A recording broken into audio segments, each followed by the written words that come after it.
Dr. Derrell Peel, our livestock marketing specialist, joins us now. Derrell, feeder cattle prices have been moving higher in February. Is this something seasonal, or you think it's something more?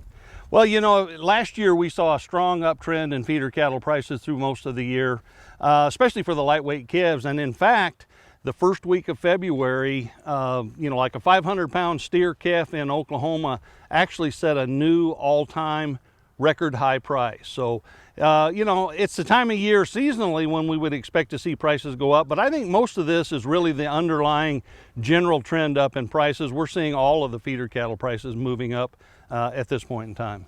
Let's talk wheat pasture now. First, are you seeing those cattle being marketed yet, and do you think we'll have a bigger run this year?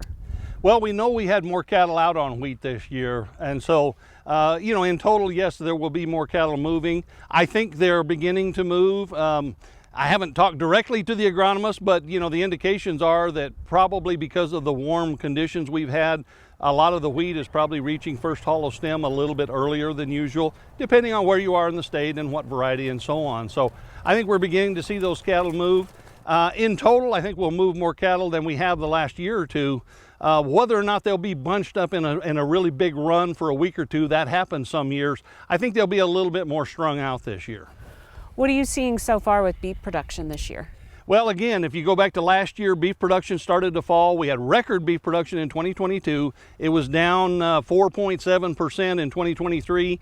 We're already down between 4 and 5% so far this year, and we're expecting beef production to continue falling for the year, around that 5% mark. So, the longer term liquidation that we've been in for the last several years is really beginning to sort of catch up with the beef industry. We're going to see beef production significantly smaller as we go through the year. Well, prices are already high for consumers. What kind of guidance or forecast do you have on that end?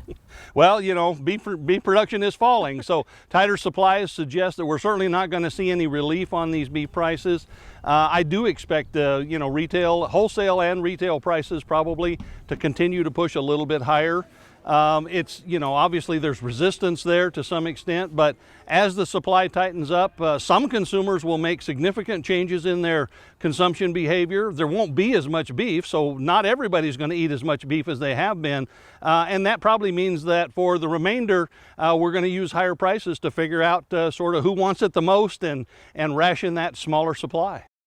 In addition to being on SUNUP regularly, you are out and about all around the state, and you were recently with the Cattlemen's Group in Chickasha?